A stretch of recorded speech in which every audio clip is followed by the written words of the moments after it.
नमस्कार, मैं अभिषेक राज, CEO founder Easyway global. दोस्तों, झारखंड अनुदेशक भर्ती का नोटिफिकेशन फिर से जारी कर दिया गया है। इससे पहले भी नोटिफिकेशन जारी किया गया था, लेकिन उसे रद्द कर दिया गया था। इस बार नए सिरे से फिर से नोटिफिकेशन जारी किया गया है। दोनों में अंतर क्या है, पूरा पढ़ने के बाद पता ये चला है कि बस अंतर कुछ भी नहीं है। अंतर एक ही है कि झारखंड के बाहर के भी लोग अप्लाई कर सकते हैं। ठीक है, तो एक बहुत अच्छी बात है कि सभी सीआईटीएस वाले, पूरे देश के जितने भी सीआईटीएस वाले, सब लोग इसमें अप्लाई करेंगे।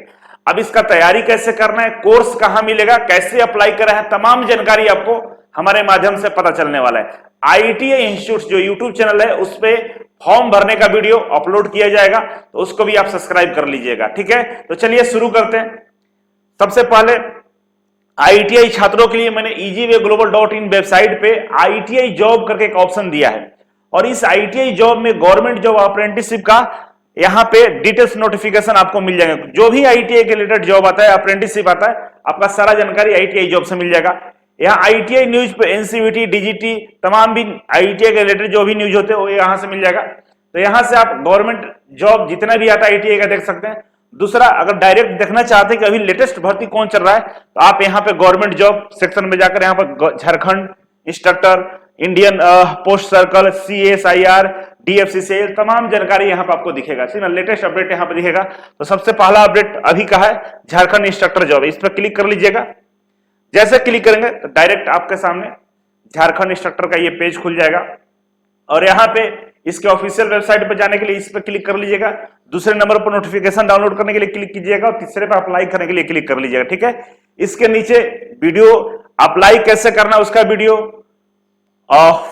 डिटेल्स नोटिफिकेशन का वीडियो, सिलेबस के वीडियो, सारा वीडियो इसके नीचे आ जाएंगे। ठीक है ना, धीरे धीरे अपडेट होगा, तो इस वेबसाइट पर रेगुलर विजिट कीजिएगा। ठीक है, तो चलिए अब हम आपको ले चलते हैं। शुरू करने से पहले मैं बता दूं कि ईजीवे कोचिंग की तरफ से झारखंड आईटीआई अनुदेशक भर्ती का कोर्स बहुत पहले ही लॉन्च कर दिया गया था। ठीक है, बहुत पहले ही लॉन्च कर दिया गया था, और ये आपके झारखंड आईटीआई अनुदेशक भर्ती के लिए हमारा जो बैच है, कोर्सेस है, यहाँ पे अवेलेबल है। ठीक है, देख सकते हैं इलेक्ट्रीशियन का है, टर्नर का है, फिटर का है। ये 3 ट्रेडों के लिए यहाँ पे भर्ती है। इलेक्ट्रीशियन और वायरमैन दोनों एक साथ परचेज कर सकते हैं आप। इलेक्ट्रीशियन वाले अलग, वायरमैन वाले इसी से पढ़ाई कर सकते हैं। टर्नर मशीनिस्ट वाले इससे पढ़ा सकते हैं। फिटर वालों के लिए अलग है और इलेक्ट्रीशियन वालों के लिए अलग है। ठीक है, इसमें जो सिलेबस है, सिलेबस के अकॉर्डिंग सारा जानकारी दिया गया है, सारा कोर्सेस अपडेट है। बस वहां का जो रीजनल लैंग्वेज है ना, वो नहीं है, वो अपनी चॉइस के अनुसार अमेजोन से परचेज कर लीजिएगा। उसके बारे में भी हम अलग से वीडियो बना देंगे। ठीक है, ये कोर्स यहां से खरीद सकते हैं।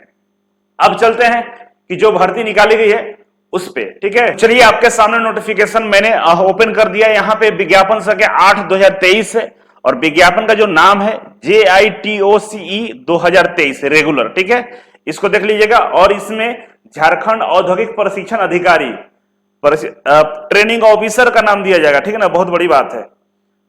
और यहाँ पे बहुत सारी चीजें लिखा गया जो इंपॉर्टेंट है, हम बताते चलते हैं। ठीक है, आइए, सबसे पहला इंपॉर्टेंट ये है कि परीक्षा शुल्क 100 रुपए लगेगा। ठीक है, परीक्षा शुल्क कितना लगेगा? 100 रुपए लगेगा। अब 100 रुपया के डिटेल्स में जानकारी दीजिएगा, तो SC ST वगैरह है उनको 50 रुपए ही लगेगा, बाकी लोग को 100 रुपए लगेगा। ठीक है, अब यहाँ पे आरक्षण की बात करें तो आरक्षण जो झारखंड के निवासी है, मूल निवासी है, उनको आरक्षण दिया गया है। बाकी लोग आरक्षण का उम्मीद न करें। ठीक है ना, इंडिया से बाहर आरक्षण नहीं मिलेगा। चलिए स्टार्ट करते हैं। सबसे पहला यहाँ पर दिया हुआ है ड्राइंग अधिकारी। ठीक है ना, ड्राइंग का, ड्राइंग में टोटल सीटों की संख्या 95 है। ठीक है, जिसमें जनरल कैटेगरी का यहाँ पे 38 है। ठीक है ना, जनरल के लिए 38 है। मतलब झारखंड के बाहर के जितने भी लोग हैं, ये 38 पद उनके लिए आरक्षित है। ठीक है ना, और बाकी जो झारखंड के निवासी SC ST OBC तमाम यहाँ पे दिया हुआ है। ठीक है, इसी तरह सारे सेक्शन में गणित में देखिएगा, मतलब words of calculation and science की हम बात करें तो यहाँ पे सीटों की संख्या की हम बात करें, देखिए यहाँ पे सीटें 90 है। 90 में यहाँ 35 जो है, जिसपे झारखंड के बाहर के लोग अप्लाई कर सकते हैं। ठीक है, नेक्स्ट हम बात करें इलेक्ट्रीशियन का, तो इलेक्ट्रीशियन के लिए यहाँ पे देखिए सीटों की संख्या 153 है। ठीक है ना, काफी अच्छा सीट है, जिसमें जो बाहरी लोग हैं उनके लिए यहाँ पे सीटों की संख्या 61 दिया गया है। ठीक है ना, सीटों की संख्या कितना है? 61 है, 61 है। इसी तरह से फिटर के लिए हम बात करें तो फिटर का यहाँ पे 144 है, और जो बाहरी लोग हैं उनको 58 सीट दिया गया है। ठीक है ना, तो सीटें काफी अच्छा है। बाकी बहुत सारे ट्रेड है, वेल्डर है, वेल्डर के बाद आप आइए देखिए डीजल मैकेनिक्स है, सर्वेयर है, मैकेनिक ट्रैक्टर है, प्लम्बर है, रेफ्रिजरेटर आरएसी वाले हैं, मशीनिस्ट है, वायरमैन है, मशीनिस्ट ग्राइंडर है, टर्नर है, मैकेनिक मोटर व्हीकल्स है, ड्राफ्टमैन सिविल है, ठीक है, इंफॉर्मेशन टेक्नोलॉजी है, ड्राफ्टमैन मैकेनिकल है, सिविंग टेक्नोलॉजी है, ठीक है, सिविंग टेक्नोलॉजी में सीटों की संख्या टोटल 12 है, बेसिक कस्टमोलॉजी है इसका 6 सीट है, फैशन डिजाइनिंग के लिए 24 सीट है। तो इस तरह से सीटों की संख्या दिया हुआ है, फ्रंट ऑफिस के लिए भी दिया हुआ है, ठीक है ना, कोपा वाले के लिए भी है, ठीक है ना, कॉपरेटर कंप्यूटर ऑपरेटर सह प्रोग्रामिंग असिस्टेंट कोपा, ये सभी ट्रेडों के लिए टोटल ट्रेडों की संख्या की बात करें तो यहाँ पे देख सकते हैं, लास्ट तक हम दिखा देते हैं आपको। देखिए टोटल ट्रेड यहाँ पे 37 ट्रेडों में भर्ती आई है, टोटल 37 ट्रेड है, ठीक है ना, जो इंपॉर्टेंट ट्रेड है उसका नाम मैंने बोल दिया है, 37 ट्रेड में, तो सबका हम बताएंगे तो टाइम लगेगा, आप एक बार नोटिफिकेशन को डाउनलोड करके अच्छे से चेक कर लीजिएगा, ठीक है। आगे बढ़ते हैं। अब आरक्षण के लिए जो भी चीजें लिखा गया उसको देखने की जरूरत नहीं है, जो झारखंड के निवासी है उनको आरक्षण दिया जाएगा और जो वहां का प्रावधान है वो सब उनको मिलने वाला है। बाहरी लोगों के लिए जो यहाँ पे क्वालिफिकेशन है, अब क्वालिफिकेशन की हम बात कर रहे हैं, देखिए क्वालिफिकेशन जितने भी क्राफ्ट इंस्ट्रक्टर मतलब अनुदेशक भर्ती जितना भी होता है सब में क्वालिफिकेशन सेम है। जैसे आप अगर बीटेक हैं तो भी अप्लाई कर सकते हैं, डिप्लोमा है तो भी अप्लाई कर सकते हैं, और आईटीआई है तो भी अप्लाई कर सकते हैं, लेकिन आपके रिलेटेड ट्रेड से ही आपका डिप्लोमा बीटेक और आईटीआई होना चाहिए। मान लीजिए फिटर में अप्लाई करना है तो फिटर क्या होता है, मैकेनिकल पार्ट होता है, तो मैकेनिकल इंजीनियरिंग वाले फिटर में अप्लाई कर सकते हैं, प्रोडक्शन इंजीनियरिंग वाले अप्लाई कर सकते हैं, डिप्लोमा भी वही कंडीशन, मैकेनिकल प्रोडक्शन वाले फिटर में अप्लाई कर सकते हैं। आईटीआई की बात करें तो आईटीआई में फिटर ट्रेड वाले फिटर में अप्लाई कर सकते हैं। अब तीनों में कंडीशन क्या है, ये देखिए, अगर आप आईटीआई है, ठीक है ना, अगर आप आईटीआई है तो आपका जो अनुभव होना चाहिए, अनुभव 3 वर्ष का होना चाहिए, ठीक है ना, 3 वर्ष का अनुभव होना चाहिए। अगर आप डिप्लोमा है तो 2 वर्ष का होना चाहिए, अगर आप बीटेक हैं तो आपका 1 ईयर का होना चाहिए, ठीक है। इस तरह से अनुभव मांगा गया है, ठीक है ना। और ये जो एक्सपीरियंस सर्टिफिकेट है काफी इंपॉर्टेंट है, तो एक्सपीरियंस सर्टिफिकेट में कोई झोल झाल होगा, कोई गलती होगा तो फिर तो आप पकड़े जाएंगे और जेल भी जाएंगे। इसीलिए एक्सपीरियंस सर्टिफिकेट पे मैंने वीडियो बनाया है कि एक्सपीरियंस सर्टिफिकेट कैसा होना चाहिए, किस तरह का होना चाहिए, आप देख लीजिएगा वीडियो को, ठीक है ना, डालिएगा अभिषेक राज / एक्सपीरियंस सर्टिफिकेट, तो आपको यूट्यूब पे मिल जाएगा, ठीक है। तो सारे में यही कंडीशन दिया गया। अब हम थोड़ा सा बात कर लेते हैं सीआईटीएस को लेकर, ठीक है। देखिए इसमें सीआईटीएस के लिए बोला है कि अनिवार्य योग्यता में बोला है कि आपका क्राफ्ट इंस्ट्रक्टर का जो सर्टिफिकेट हो होना चाहिए, अनिवार्य योग्यता है, अनिवार्य, डिजायरेबल नहीं है, ये अनिवार्य में रखा है, मतलब यहां पे सीआईटीएस कंपलसरी है, ध्यान रखेंगे, यहां पे सीआईटीएस कंपलसरी है, क्योंकि यहां पे बोल दिया कि अनिवार्य योग्यता में आपका सीआईटीएस होना चाहिए। दूसरी बात और है कि relevant regular RPL variant of national, बोला है कि एक आरपीएल मोड के तहत जो 3 महीने का सीआईटीएस कराया जाता था, अभी हाल फिलहाल में 3 मंथ्स का था ना आरपीएल के तहत, वैसे इंस्ट्रक्टर जो आईटीआई में पढ़ा रहे हैं और उनको मौका नहीं मिला है सीआईटीएस करने के लिए, उनके लिए 3 महीने का प्रोग्राम लाया गया था कि 3 महीने के अंदर का ये ट्रेनिंग कर लीजिए और आपको सीआईटीएस इक्विवेलेंट कर दिया जाएगा, उसी का आरपीएल लिखा हुआ है, ठीक है ना।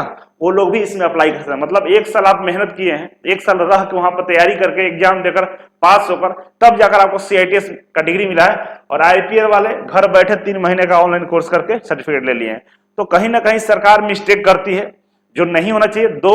दो तरह की, एक ही डिग्री में 2 तरह की चीजें नहीं लाना चाहिए, लेकिन गवर्नमेंट ने ऐसा किया, अब इसके पीछे कारण जो भी हो, लेकिन उनको भी यहाँ पर मौका दिया गया।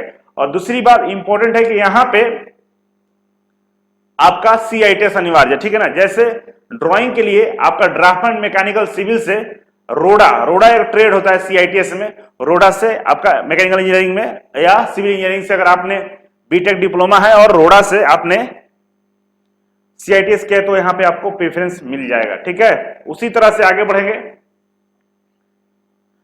तो गणित है, गणित और विद्युत। देखिए अब यहाँ पे विद्युत के लिए मतलब इलेक्ट्रीशियन के लिए यहाँ पे देखिए सीआईटीएस में क्या लिखा हुआ है, आरपीएल लिखा हुआ है, रेगुलर लिखा हुआ है, ठीक है।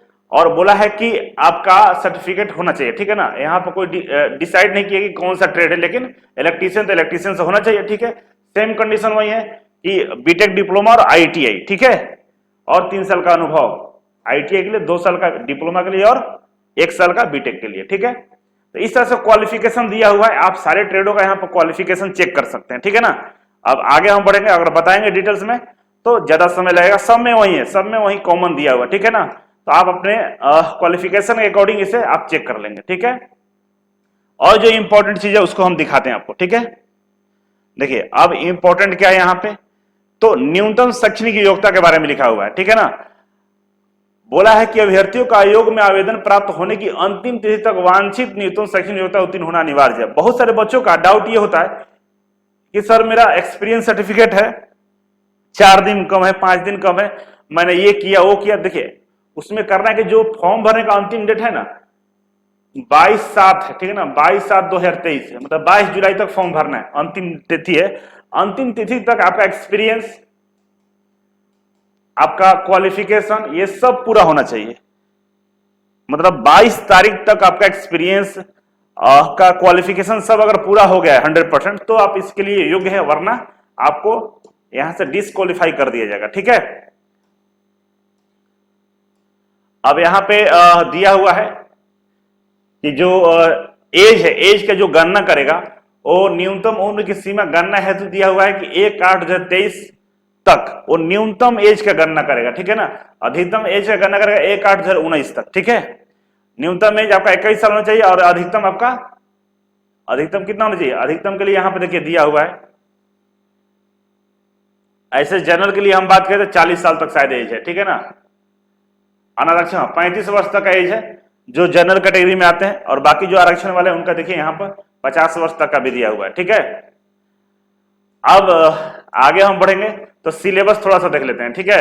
सिलेबस देख लीजिए, इस पे सिलेबस हम अलग से वीडियो लाएंगे वैसे, लेकिन अभी सिलेबस आपको दिखाते हैं। ये जो जितना लिखा हुआ है सब झारखंड वाले बच्चे हैं जिनके लिए OBC certificate, caste certificate, income certificate, तमाम जो सर्टिफिकेट उसके बारे में डिटेल्स में दिया हुआ है, वो अपना पढ़ लेंगे। डाउट आएगा कमेंट बॉक्स में कमेंट करेंगे, ठीक है। ऑनलाइन फॉर्म शुरू है, जाके ऑनलाइन फॉर्म भर सकते हैं। अब परीक्षा का स्वरूप लिखा हुआ है कि परीक्षा कैसे होगा, परीक्षा का स्वरूप, ठीक है, परीक्षा कैसे होगा। तो परीक्षा के लिए बोला है कि हम सीबीटी एग्जाम लेंगे, ठीक है ना, सीबीटी एग्जाम लेंगे। और सीबीटी एग्जाम में नॉर्मलाइजेशन का भी प्रयोग किया जाएगा, ठीक है ना, नॉर्मलाइजेशन का भी प्रयोग किया जाएगा, ठीक है। दो चीजें समझ गए, सीबीटी एग्जाम होगा, नॉर्मलाइजेशन होगा। अब इसमें प्रशिक्षण अधिकारी के पदों के लिए सीधी नियुक्ति हेतु मुख्य परीक्षा के विषय एवं पाठ्यक्रम। देखिए यहां पे जो पाठ्यक्रम दिया है तीन फेज में दिया हुआ है। पहला प्रश्न पत्र 1 रहेगा, ठीक है ना, पहला पेपर होगा जिसमें भाषा एवं सामान्य ज्ञान के बारे में जानकारी आपको जांच किया जाएगा, ठीक है ना। हिंदी से आपका 25 प्रश्न रहेगा और अंग्रेजी से 25 प्रश्न रहेगा, टोटल मिलाकर कितना रहेगा, 50 प्रश्न रहेंगे, ठीक है ना। अब इसके बाद नीचे आइए, सामान्य ज्ञान में तो झारखंड राज्य से संबंधित ज्ञान 30 प्रश्न रहेगा, ठीक है। सामान्य विज्ञान का 10 रहेगा, गणित का 10 रहेगा, मानसिक क्षमता का रीजनिंग का हो सकते हैं उसका 10 रहेगा, कंप्यूटर का 10 रहेगा, टोटल 120 प्रश्न रहेंगे, ठीक है ना। और ये 120 प्रश्न आपसे पूछे जाएंगे किसमें, पेपर 1 में। अब पेपर 1 क्वालिफाई करने के बाद, पेपर 1 क्वालिफाई करने के बाद पेपर 2 होगा, ठीक है ना। इसमें केवल क्वालिफाई करना है, इसका नंबर मेरिट लिस्ट में ऐड नहीं होगा, मतलब इससे सिलेक्शन नहीं होगा, केवल पास करना है। दूसरा आता है विषय चिन्हित क्षेत्रीय जनजातीय भाषा ज्ञान, क्योंकि आईटीआई जो कॉलेज होता है लोकल क्षेत्रों में बनाया जाता है, जो गरीब बच्चों, गांव के बच्चों को पढ़ाने के लिए, ट्रेनिंग देने के लिए, स्किल डेवलप करने के लिए, तो वहां पर लोकल लोग आते हैं, तो उनके भाषा का ज्ञान आपका होना चाहिए। इसीलिए बहुत सारे ऑप्शन दिया है, किसी एक को आपको चुनना होगा, जैसे हिंदी, अंग्रेजी, उर्दू, संस्थाली, बांग्ला, मुंडरी, खगड़िया, ये तमाम है विकल्प के आधार पर अभ्यर्थी दे सकें। इस परीक्षा में संबंधित भाषा के 100 बहुविकल्पीय उत्तर आधारित प्रश्न पूछे जाएंगे। ये जो दिया हुआ है ना, इसी में से आपको चुनना होगा और इसमें से 100 प्रश्न पूछे जाएगा, उसको आपको क्वालिफाई करना होगा, ठीक है। अब एक रहेगा कि 2 रहेगा, इस पे थोड़ा सा हम एक बार स्टडी कर लेंगे। हाँ, लिखा हुआ में से किसी एक भाषा का परीक्षा के आधार पर अभ्यर्थी दे सकेंगे।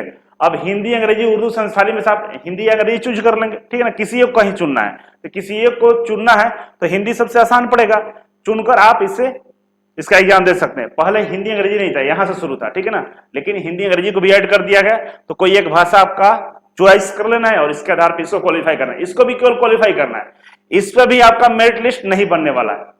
दूसरा है तकनीकी ज्ञान, जो आपका ट्रेड है, जैसे हम बात करें ड्राइंग का एग्जाम दे रहे हैं, फिटर का, इलेक्ट्रीशियन का, वर्कशॉप का, जो भी दे रहे हैं उसका अब एग्जाम होगा। तीसरा पेपर में आपका ट्रेड का विषय का पेपर होगा। अब विषय के पेपर में, जिसको हम तकनीकी ज्ञान बोल रहे हैं, सेम वही कंडीशन अप्लाई किया जाएगा कि आपसे 120 प्रश्न पूछे जाएंगे और 120 में से अगर बढ़िया स्कोर करते हैं तो इसी से मेरिट लिस्ट बनने वाला है। और इसका जो सिलेबस रहेगा वो डीजीटी का जो वेबसाइट है ना, डीजीटी के द्वारा सिलेबस जारी किया गया, मतलब एनसीबीटी आईटीआई का जो सिलेबस है वही सिलेबस यहाँ पे रहेगा। तो आप चाहे आप बीटेक किए हो, चाहे डिप्लोमा के हो, चाहे आईटीआई के हो, सिलेबस सबके लिए कॉमन है कि एनसीबीटी का सिलेबस से ही प्रश्न पूछे जाएंगे और काफी इंपॉर्टेंट है, इससे आपको तैयारी करना। किससे? एनसीबीटी का सिलेबस है। और हमारे यहाँ जो कोर्स अवेलेबल है उसको परचेज कर लीजिए, बात मानिए, नहीं तो बस यही है कि ताकते रहिएगा। प्रैक्टिस काफी इंपॉर्टेंट है, इस पे और भी हम वीडियो लाएंगे, लेकिन कमेंट बॉक्स में कमेंट कीजिएगा, ठीक है। अब इसमें देखिए, जब इसको आप क्वालिफाई करें, मतलब पेपर 3 क्वालिफाई करेंगे तो आपका मेरिट लिस्ट बनेगा और उसमें आपका नाम आ सकता है, ठीक है ना। बाकी जो 2 पेपर है उसमें केवल क्वालिफाई करना है। तो पूरा जानकारी यही था। अब आगे की जानकारी हम आगे की वीडियो में देंगे कि और भी कोई डाउट होगा तो डाउट पूछ सकते हैं, ठीक है। बाकी सभी लोग अप्लाई करेंगे और आई होप कि आपको वीडियो अच्छा लगा होगा। कमेंट बॉक्स में कमेंट करके जरूर बताइएगा। तो चलिए मिलते हैं अगले वीडियो में एक नई जानकारी के साथ, तब तक के लिए नमस्कार।